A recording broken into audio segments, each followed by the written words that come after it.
Good morning, folks, and I want to get straight to what matters because 43 million Americans are waking up under winter weather alerts this morning. If you've been tracking weather patterns as long as I have, you'll notice something familiar here. This setup reminds me of the back-to-back systems we saw during the polar vortex events of 2014. Syracuse is looking at 8 to 12 inches of intense snow bands. Buffalo could see up to 10 inches from lake effect alone. And those are numbers that demand our attention. But here's what makes this week particularly significant. We're tracking a major storm system that could bring both heavy snow and severe weather tied to the same system, coast to coast. I've got over 80 cities to cover today, so if you'd like me to address your area specifically, I'd love to hear from you in the comments. I read through every single one. Now let me walk you through exactly what's developing. Because once you understand the big picture, the local forecast for your area will make a lot more sense. It all begins in the western United States, where an atmospheric river event is setting up to deliver over 8 feet of mountain snow across the Sierra Nevada over the next week. For those of you who remember the drought concerns we've been discussing, this is exactly the kind of moisture injection California and Nevada desperately need right now. As that storm system tracks eastward, it's going to tap into a sharp temperature contrast building across the central United States, and that collision zone is where things get serious. We're looking at Arctic air mixing with warm, moist Gulf air, and that combination creates the perfect environment for this storm to intensify as it moves into the plains. By Saturday, this system could pose a significant severe weather threat across the southern United States, with damaging winds and even isolated tornadoes possible through Valentine's weekend. I know that's not what anyone wants to hear heading into a holiday weekend, but I'd rather give you the straight information now so you can plan accordingly. Before we get into the city-by-city breakdown, let me give you the 30,000-foot view of what's driving this pattern, because understanding the why helps you anticipate what's coming. Right now, we have a large, low-pressure system sitting near the Great Lakes that's been delivering snow across the Northeast, hitting Maine, New Hampshire, and Vermont particularly hard. At the same time, another low-pressure system is developing off the California coast, and this one is about to unleash a tremendous amount of mountain snow across the west. We're talking potential totals of 100 to 150 inches in the highest elevations, and for skiers, that's wonderful news. But for travelers crossing those mountain passes, that's a serious concern. Meanwhile, a very large ridge has developed over the southern plains, and that's kept temperatures abnormally warm. Kansas City hit 72 degrees yesterday. To put that in perspective, that's warmer than most of Florida was yesterday. And if you've lived through enough winters, you know that kind of warmth in February usually means trouble is brewing. That warmth is about to collide with Arctic air diving down from Canada. And historically, when those two air masses meet this aggressively, we see significant weather events. With that context in mind, let me take you through the regional forecasts, starting with the Northeast, where the snow machine has been running steadily for days now. New York City, you're looking at temperatures between 25 and 35 degrees with light snow possible, nothing that should cause major disruptions, but certainly enough to slow down the evening commute. For those of you commuting through the 5 boroughs, give yourself an extra 15 to 20 minutes tomorrow morning. The roads will be slick in spots, even with light accumulation. Moving up to Boston, this is where things get more substantial. You're looking at 3 to 4 inches from clipper snow with temperatures ranging from 20 to 30 degrees. Boston has handled much worse than this, but if you're making travel plans along the I-95 corridor between Boston and New York, factor in some extra time for safety. Philadelphia is looking at calm conditions with minimal snow and temperatures 28 to 38 degrees. You folks are going to dodge the worst of this round, which is a nice change of pace. However, I want Philadelphia to stay alert for what's developing later this week, because depending on how this weekend system tracks, you could be back in the conversation. Baltimore with light snow flurries and temperatures 30 to 40 degrees. Nothing major on the horizon, but the ground is still cold enough that any moisture will stick to untreated surfaces. Washington, D.C. is looking at snow from a clipper system, 2 to 4 inches possible with temperatures 25 to 35 degrees. And for a city that struggles with winter weather, that's enough to cause headaches. Now let me turn to the lake effect snow zone. because this is where the real accumulation is happening. And honestly, some of these numbers are quite impressive, even by Great Lakes standards. Buffalo, you folks know how to handle winter better than just about anywhere in the country. But even for you, this is a significant event with up to 10 inches and temperatures 15 to 25 degrees. What makes this particularly challenging is the wind. Those lake effect bands are going to reduce visibility dramatically at times, so travel along the I-90 corridor requires extra caution. Rochester is right behind you with 5 to 8 inches expected, temperatures 18 to 28 degrees, and the combination of snow and gusty winds is going to make conditions feel much more brutal. Syracuse, and I need to be direct with you. This is where the bullseye is sitting right now.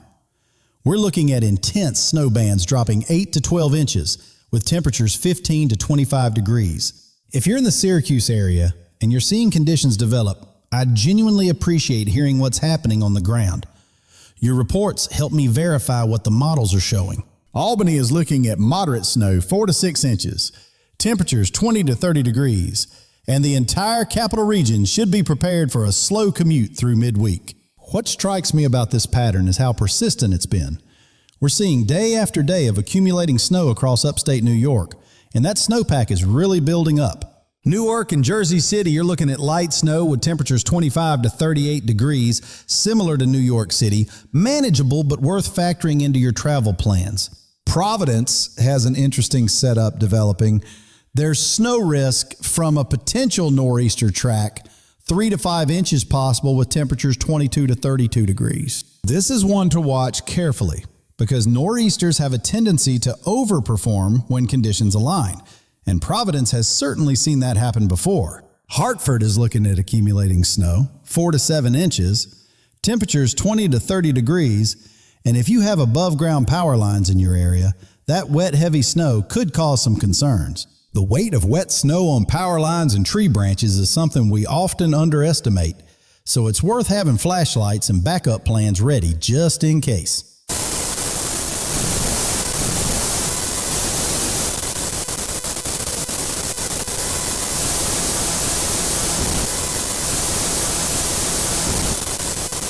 Worcester typically sees more snow than the coast due to its elevation and distance from the moderating ocean influence, and this event should follow that familiar pattern. Allentown and Scranton, you're in that transitional zone. Allentown looking at 1 to 3 inches, while Scranton could see 3 to 6 inches. Both areas in the mid-20s to mid-30s. The difference in those totals really comes down to elevation and how these clipper systems interact with the terrain. Scranton's position tends to squeeze out more moisture. Shifting now to the Midwest, this is where that Arctic air is really establishing itself. And I want to be clear about something. These temperatures are genuinely dangerous. Chicago is dealing with Arctic cold and light snow, temperatures ranging from 10 to 20 degrees. And when you factor in the wind chill, it's going to feel well below zero. For anyone who remembers the polar vortex of January 2019, this isn't quite at that level, but it's cold enough that exposed skin can develop frostbite in under 30 minutes. Detroit is looking at lake effect snow, 2 to 4 inches with temperatures 15 to 25 degrees. And here's something important to keep in mind about these temperatures. When we get into the single digits with wind chill, car batteries that are more than 3 years old often struggle to start. So if yours is getting older, this might be the week it lets you know. Minneapolis. And I know you folks are no strangers to cold, but even for Minnesota, this is significant. Bitter cold with temperatures ranging from -5 to 10 degrees. At those temperatures, frostbite can develop on exposed skin in under 10 minutes. So if you're heading outside, make sure every bit of skin is covered. This is not the day to skip the gloves. St. Louis with freezing conditions and light snow, temperatures 15 to 25 degrees, and Indianapolis looking at snow flurries with cold temperatures 20 to 30 degrees. Both cities are in that zone where the snow won't be dramatic, but the cold is the real story, and the combination of even light snow on cold pavement creates very slick conditions. Cleveland is getting hit by heavy snow bands, 4 to 8 inches possible, with temperatures 15 to 25 degrees.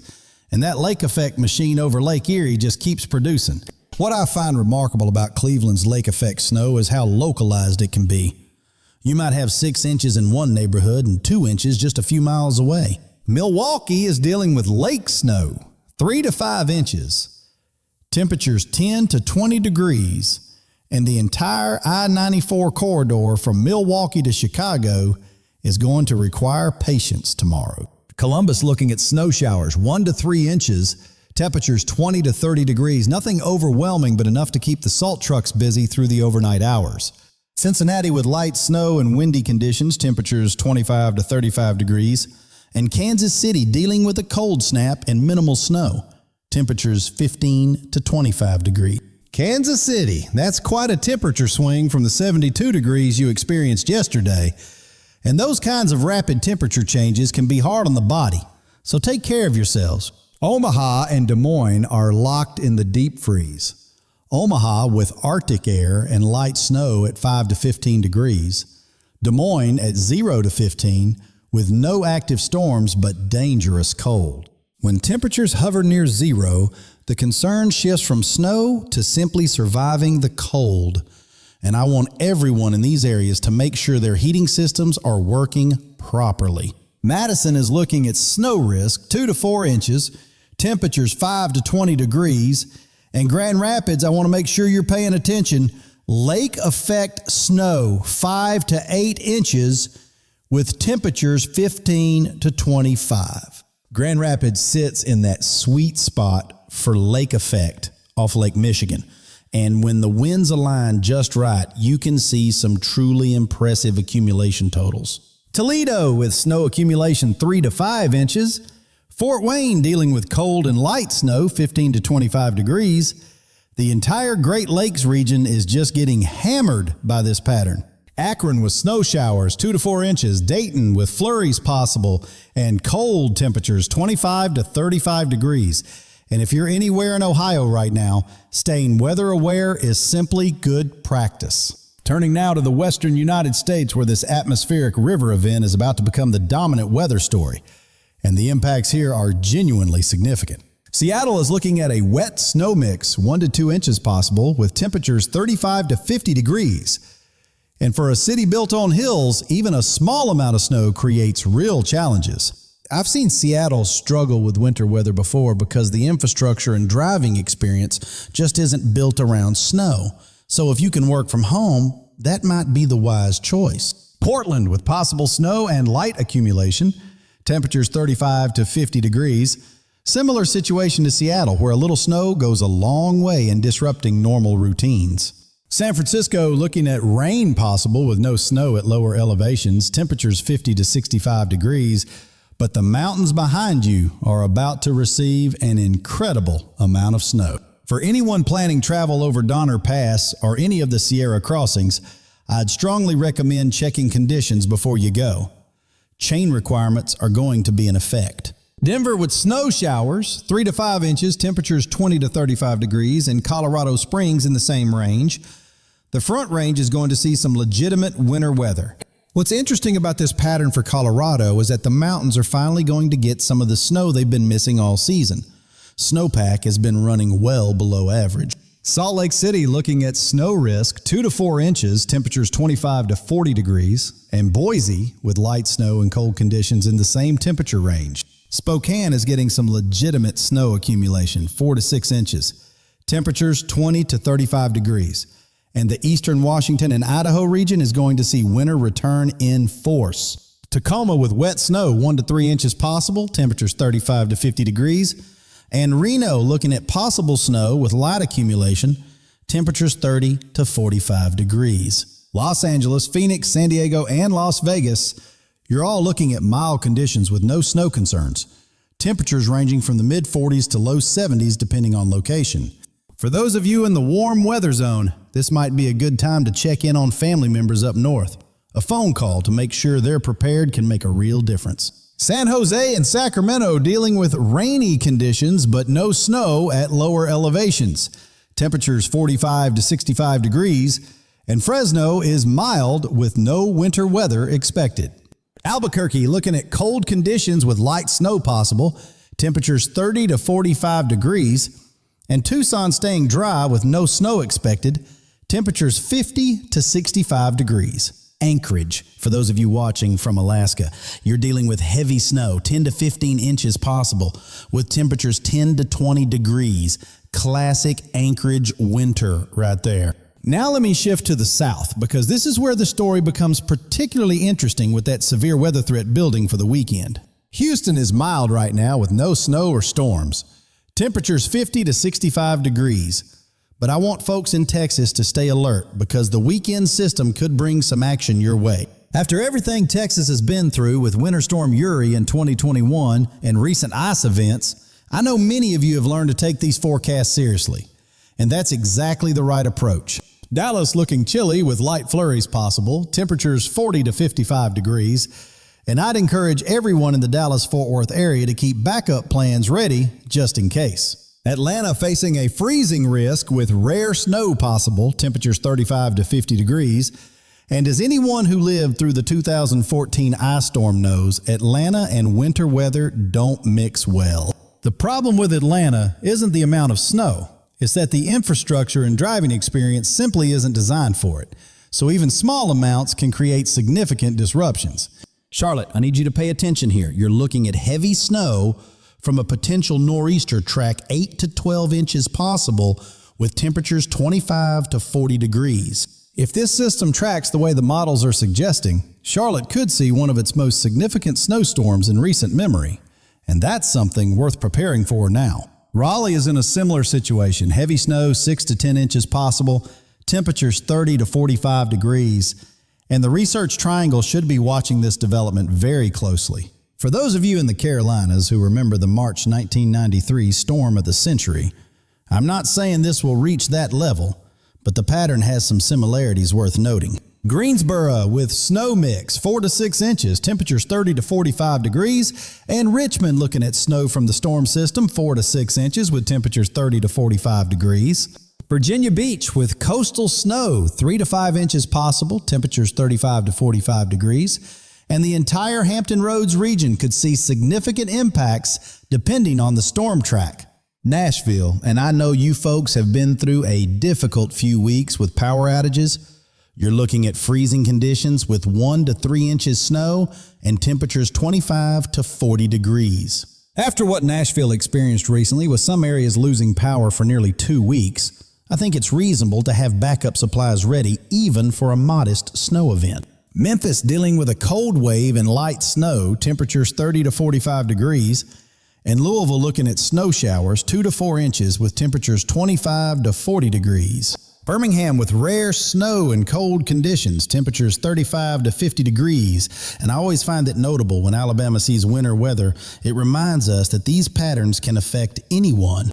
New Orleans dealing with a mild cold snap, but no snow expected, temperatures 45 to 60 degrees. And Jacksonville looking chilly with possible flurries, temperatures 50 to 65 degrees. Austin and San Antonio both looking cool with no snow expected, temperatures 45 to 65 degrees.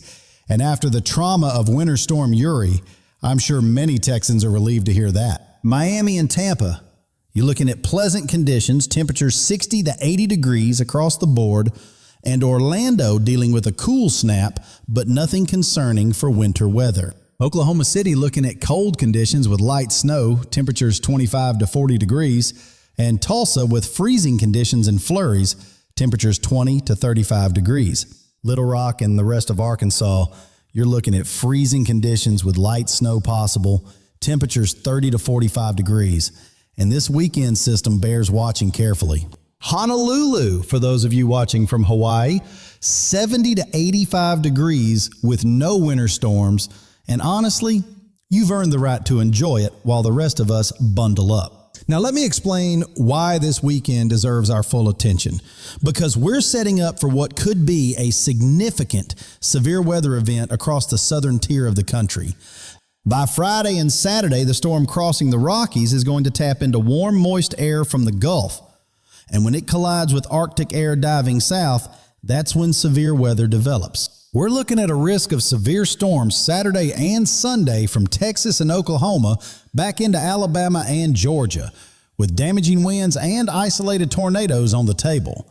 Both the GFS model and the European model are showing thunderstorm development across the south central U.S. for Valentine's Day weekend. And when both models agree, we pay attention. Dallas-Fort Worth, Tulsa, Memphis, Little Rock. These cities are all in the zone where we could see rotating storms with tornado potential Saturday into Sunday evening. I want to be straightforward with you. We're still working out the details on storm mode, whether this will be a squall line or discrete supercells that could produce tornadoes. Either way, if you're in the southern plains or the southeast this weekend, please have a plan, know where your safe room is, and make sure you have multiple ways to receive warnings. Looking beyond this immediate system, there's something else developing that has my attention. Another large storm system is lining up for next week across the West Coast. Between February 16th and February 25th, we're looking at potentially 2 or 3 more significant storm systems, and those could bring greater impacts than what we're dealing with now. The European model and the GFS are both suggesting a very active pattern continuing, and for the Sierra Nevada, this means tremendous amounts of beneficial snow. Colorado and Utah have been running at record low snowfall amounts this winter, so this atmospheric river pattern is exactly what's needed for water supplies heading into spring and summer. For the Northeast and Great Lakes, the snow keeps coming, and with substantial snowpack already on the ground, you're going to be managing snow removal for the foreseeable future. I'd be interested to hear what region you'd like me to focus on in tomorrow's update, whether that's a deeper look at the Carolinas or more analysis on the Texas severe weather potential. Now let me address temperatures, because the pattern we're seeing right now is genuinely unusual, with some locations running 30 to 40 degrees above where they should be for February. Over the next 7 days, we're going to see remarkable warmth across parts of the country, with Little Rock in the mid-70s, while Chicago struggles to get out of the 30s and 40s. By Thursday and Friday, warm air continues building across the Great Plains, while cold temperatures persist in the Northeast. It's genuinely like 2 different seasons happening at once. Some models are showing temperatures 40 to 45 degrees above average in the Northern Plains by next week, and if that verifies, we could see readings in the 70s in Minnesota. That kind of rapid warmth following a cold snap creates its own concerns, particularly for flooding as snowpack melts quickly and the ground is still frozen, unable to absorb the runoff. The temperature contrast between air masses is the engine driving these storms. And as long as that contrast remains sharp, we'll continue seeing active weather patterns. Before I wrap up, I want to spend a moment on safety, because the events of recent weeks have shown us how dangerous winter weather can be when we're not prepared. If you're in any of the heavy snow zones, please ensure your phone is charged, have flashlights and batteries accessible, and know where your local warming center is located. For those with generators, and I cannot stress this enough, they must be operated outside. At least 20 feet from windows and doors, carbon monoxide is colorless and odorless. We lost people during the recent storms to carbon monoxide poisoning because they were trying to keep their families warm. Please don't let that happen to anyone you care about. Check on your neighbors, particularly elderly residents who live alone. A quick phone call or knock on the door can genuinely be the difference between someone getting help and suffering alone. Pets need to be brought inside in these temperatures. I know this seems obvious, but every winter we hear stories of animals left outside who didn't survive. Please protect your pets. Keep an emergency kit in your vehicle with blankets, water, a flashlight, and a phone charger. Because if you get stranded in these temperatures, you need to be self-sufficient until help arrives. For the severe weather threat this weekend, know where your safe room is, whether that's a basement, an interior bathroom, or a closet on the lowest floor away from windows. Have multiple ways to receive weather warnings: your smartphone, a weather radio, local television, because when severe weather is approaching, you need to know before it arrives. Let me summarize the 4 key things I'm watching over the next several days. And these are the items I'd encourage you to keep on your radar as well. First, lake effect snow continuing across upstate New York and the Great Lakes region. Syracuse could hit 12 inches and Buffalo up to 10 inches by tomorrow. Second, the Carolinas need to watch this weekend system closely.